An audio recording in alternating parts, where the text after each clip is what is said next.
Okay, just let me start with little bit.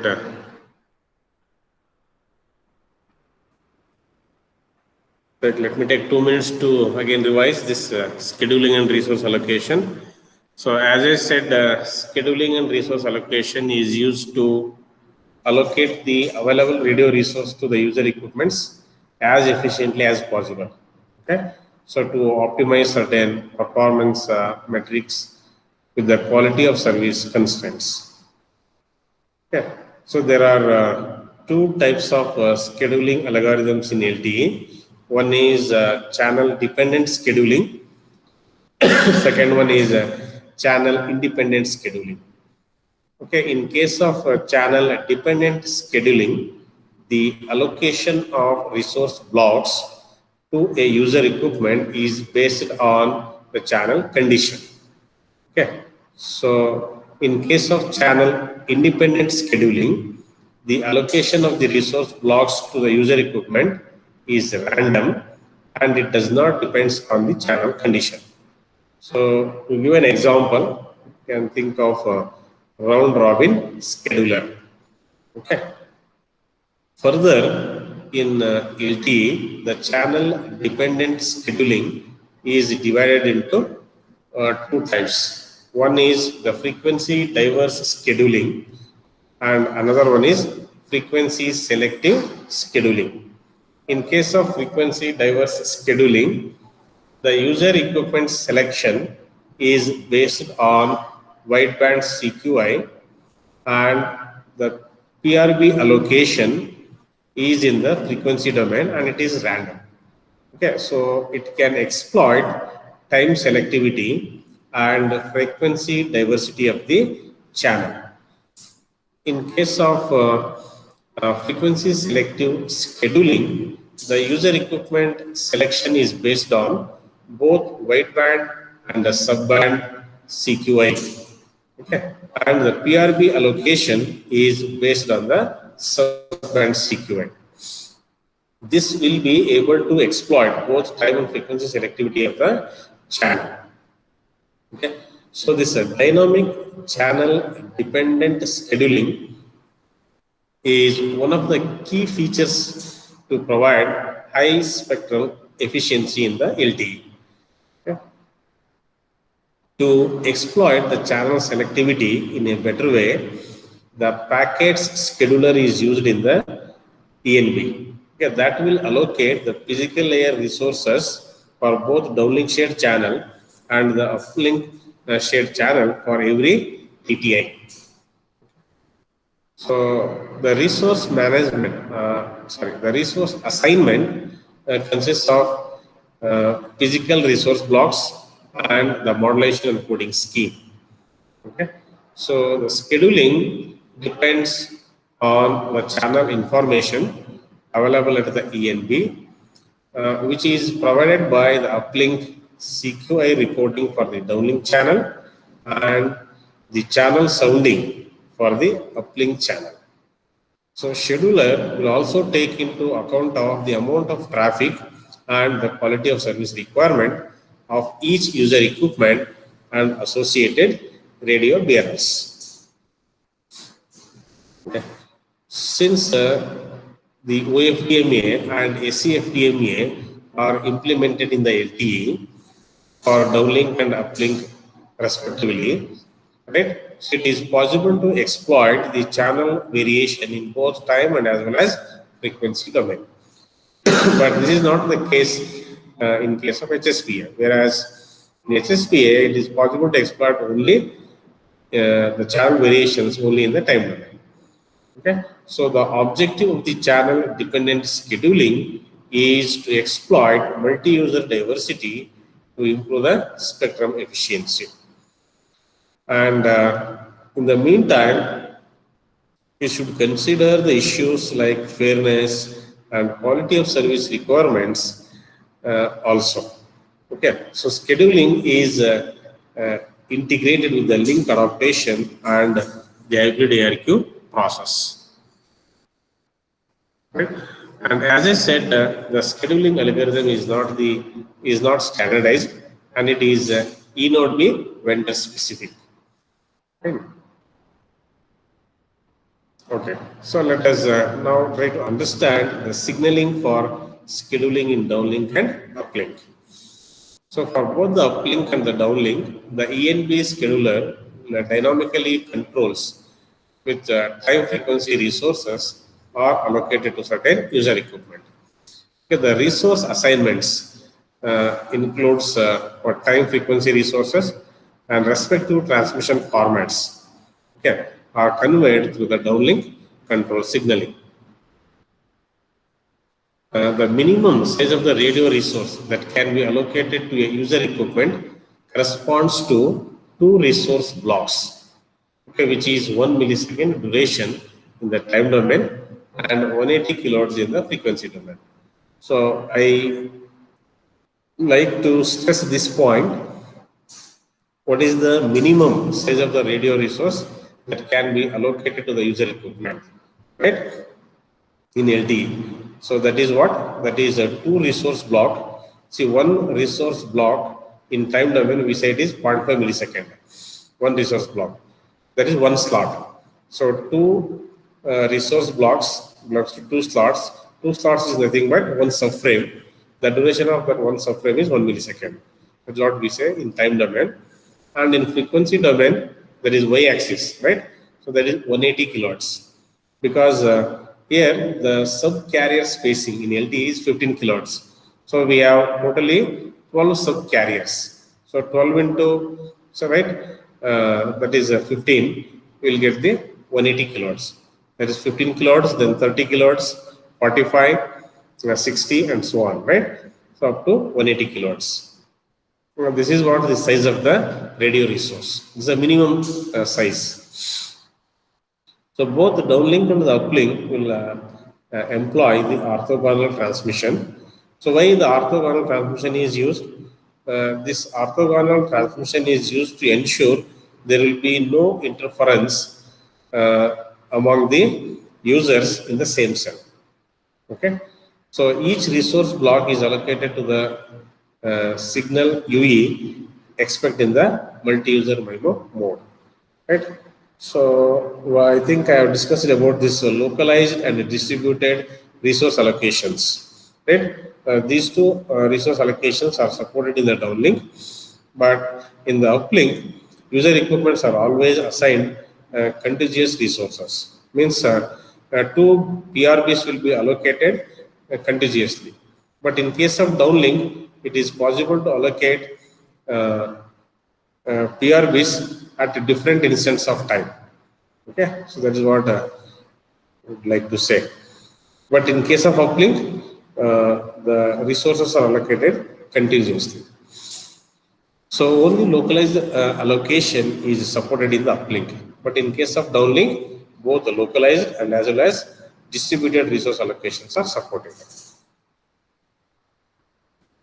And there is a strict constraint on the user equipment to transmit power in the uplink, because we know the mobile is a user's battery, right? And its size is small, right? You all know the limitations of the battery, right? If it emits some more amount of power, obviously its life will be less, right?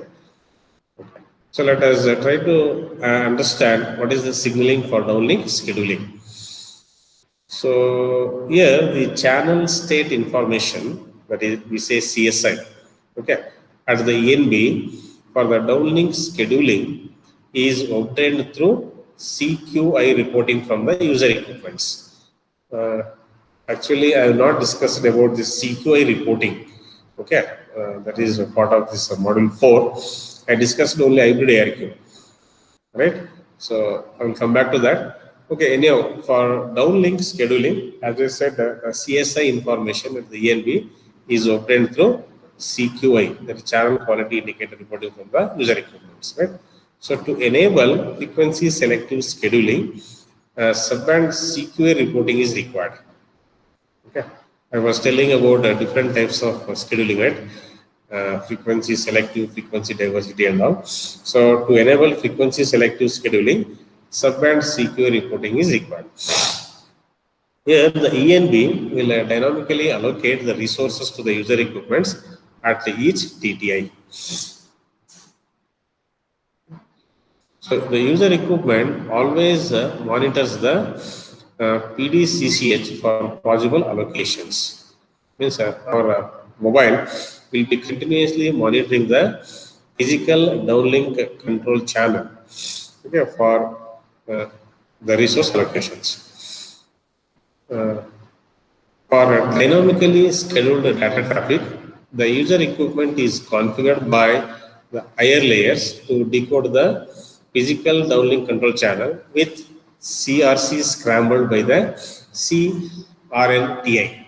Okay, this also I think I discussed about CRNTI and all during random access channel procedure. Right? Yeah. So the user equipment will decode the PDCCH and the corresponding physical downlink shared channel according to the combinations. Okay, that combinations are shown in the table, which I will be showing you in the next slide. So, for example, I'm saying when the user equipment is configured in the transmission mode 3 or transmission mode 4, this is open loop and closed loop spatial multiplexing is used, that receives the DCI format 1A. So it can assume that the PDSCH transmission is associated with the transport block 1 and the transport block 2 is disabled, right, and transmit diversity is applied. I think, I don't know. Yeah, so these are the different transmission modes in the user equipment downlink transmission modes. Mode 1, mode 2, mode 3, mode 4, mode 5, mode 6, and mode 7. There are totally 7 different modes. And in each mode, what is the DCI format? Okay, so, and even I think this is what DCI, downlink control information format, right? So there are different 1A, 1B, right, 2A, 2B and all. So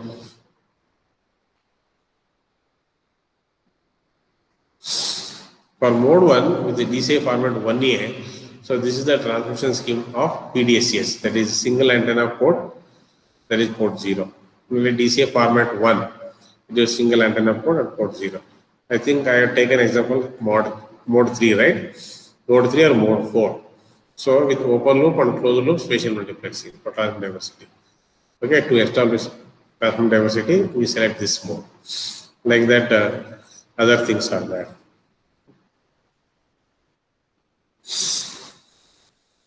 This DCI, that is a downlink control information, right?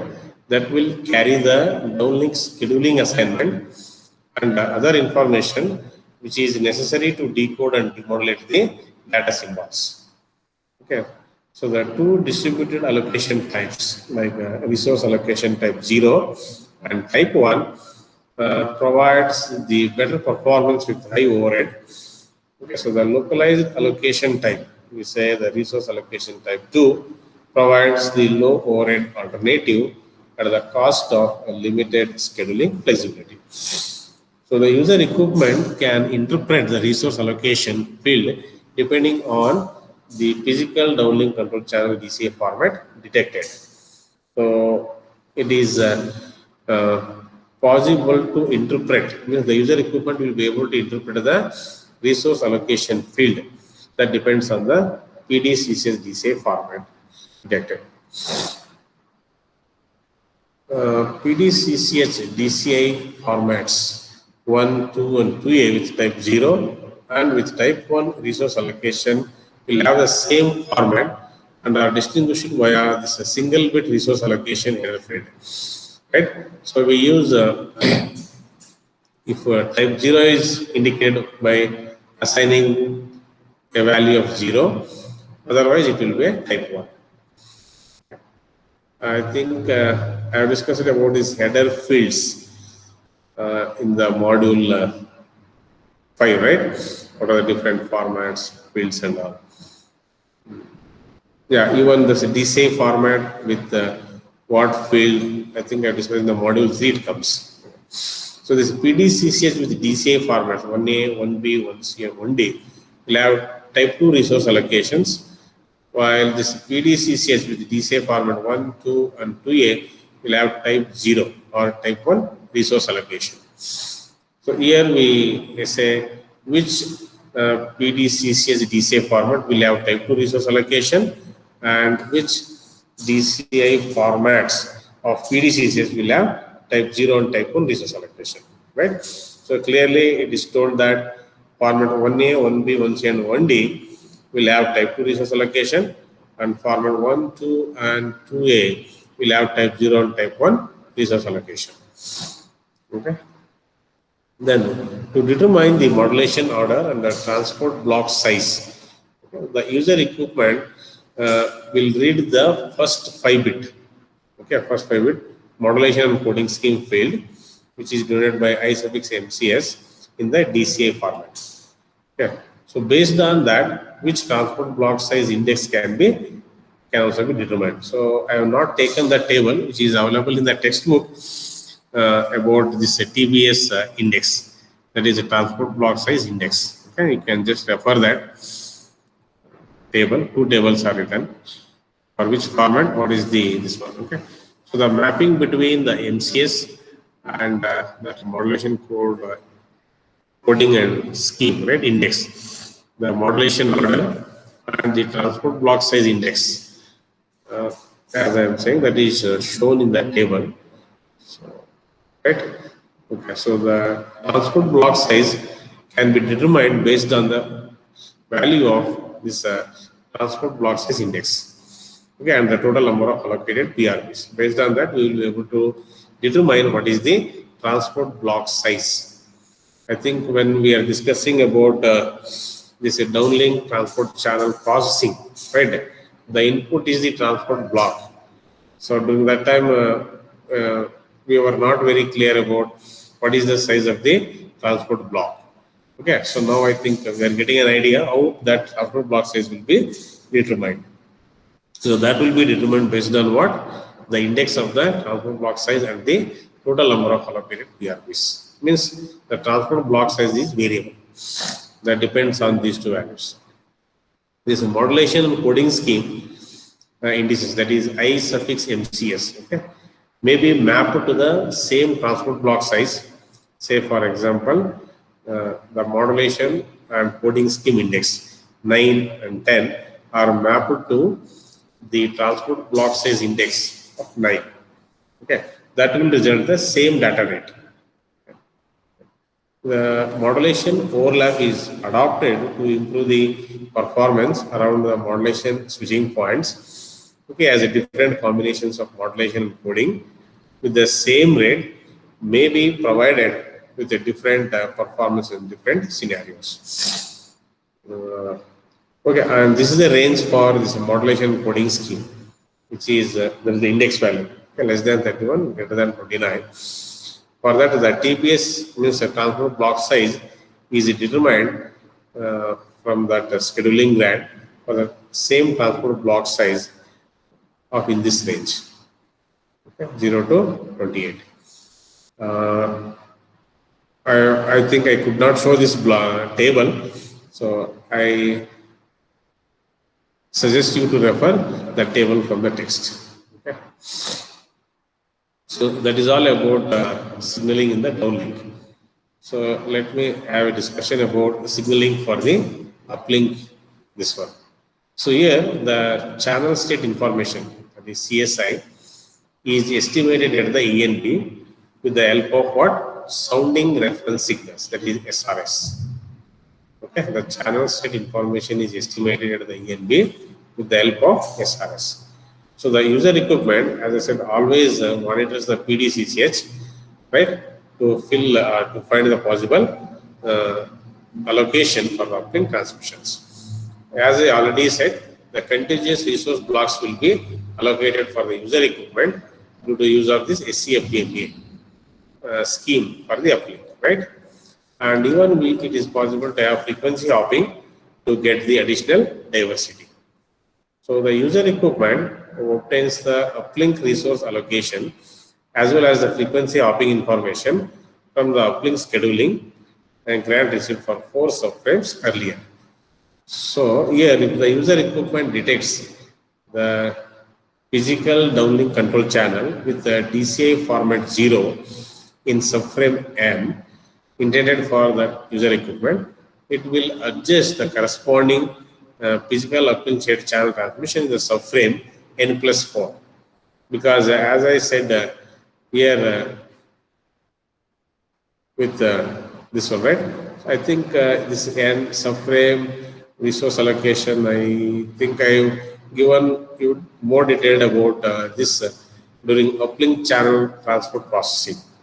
Okay, by taking one or two examples, I have shown how that acknowledgement will be sent at what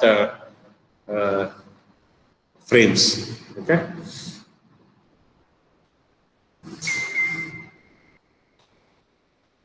Similar to the downlink, here also to determine the modulation order, redundancy version, transport block size, right, for the physical uplink shared channel, the user equipment will first read the 5-bit modulation coding scheme and redundancy version field of the DCI. Okay, so the mapping between is a modulation scheme, MCH index, modulation order, and the transport block size index for the physical uplink shared channel is done.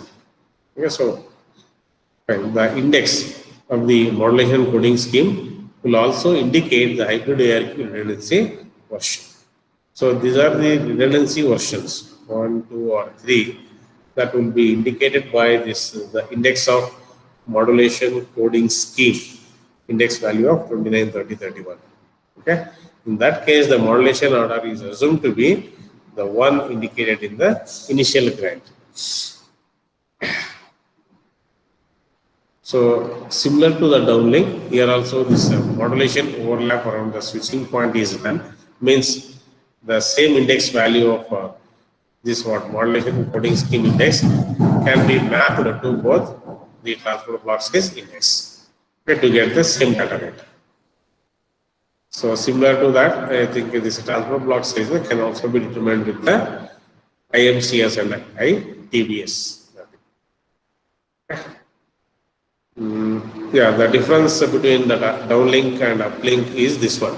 See there, I think from 29 to 31, here the value of the index of the modulation coding scheme lies between 20 to 31. Okay, the transport block size is assumed to be as determined from the DCI transport in the initial PDCCS for the same transport block size in this range 0 to 28. I think this will be clear what is this range and all with that table. Okay, so please refer that here.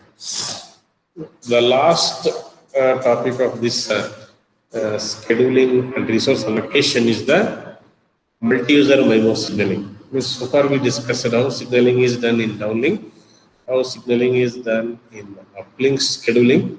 So let us see for MIMO signaling, multi-user MIMO. So if multi-user MIMO is used in the uplink, right, then it is transparent to the user equipment with the exception that two user equipments should transmit orthogonal reference signals in order for the ENB to separate them. Right, that is what the multi-user MIMO, right? So means multiple user equipments can transmit the signals to the ENB using, and those signals should be orthogonal to each other. Means here I said the Z2 sequences are used because I said Z2 sequences will have a very good orthogonal property. Okay, with zero autocorrelation, right?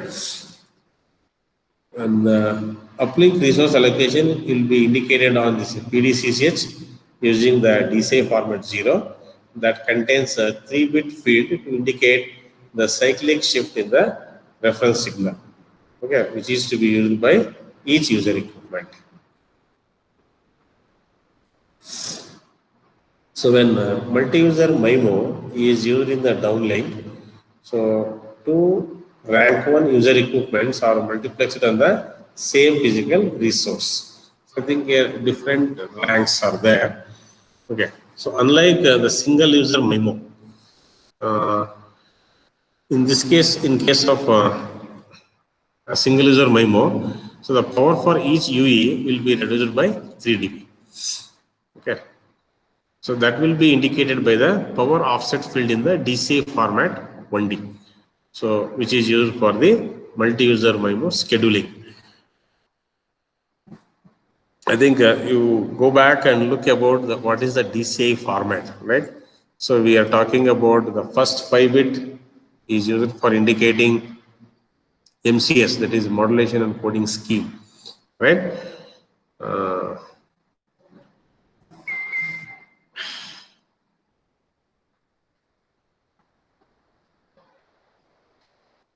yeah, I think with this in this module, I almost covered 95% of the content. Only 2 more topics are left. So before I say thank you, let me take up that one.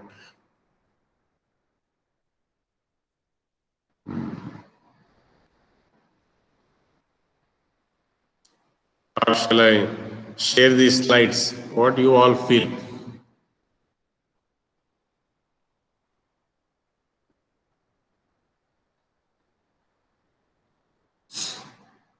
You want me to share the slides, or you want me to say a few things about that also? Pre-coding and CQA, only 2 topics I left. I have the PPT of pre-coder.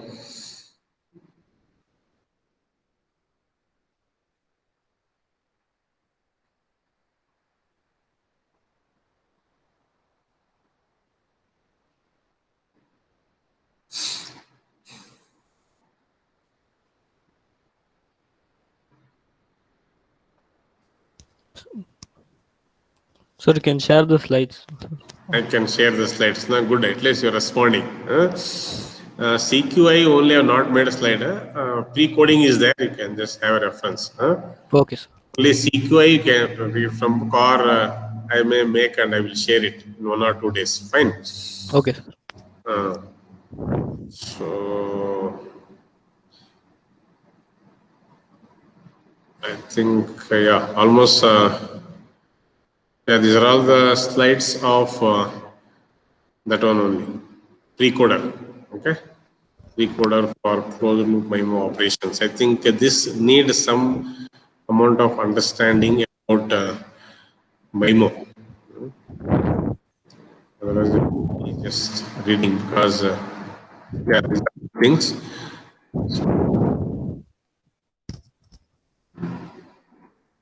Yeah, I was talking about channel rank. No? These are different ranks. 1, 2, 3.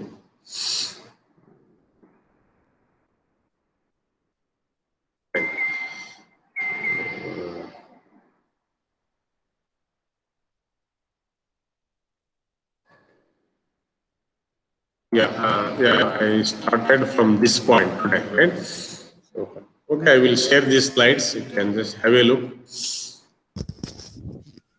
Then,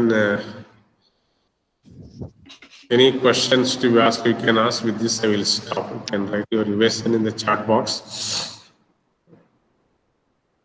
So, let me say thanks. Thank you.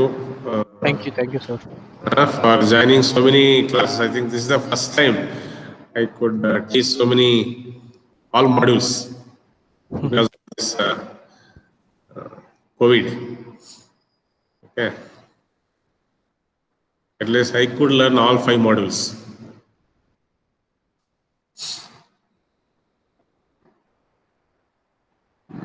You please refer university question paper also. I think 2 papers are there. I told, have I shared the question paper? You have the question paper with you people last year. If not, I will share, okay, in the Google class. Or it is available, I think, just if you Google it, you will also get it, right, from VTU resources. Yes or no? Yes, sir. ಬೇರೆಯವ್ರು ಮಾತಾಡ್ತಾ ಇಲ್ವಲ್ಲ Nitin? I don't know, sir. Okay. Okay, then all the best. Do well. Prepare well for the examination, university exam. Yes, sir. Any idea when they are going to conduct? No idea, sir. No idea. So not yet decided now they are conducting and all. So, but don't uh, forget the studies. Okay, you think that tomorrow is exam and you should prepare because the final year, last semester, right? Yes, sir. We don't know. All of a sudden, they will give the notification. Within week, 15 days, they may conduct. We don't know because you need to get your degree also to join job next, right? Yes, sir. Fine. So, okay, then all the best. Huh? Thank you, sir. Thank you. Thank you, sir. Yeah. Thank you. All the Thank you. best for your exams and further career. Or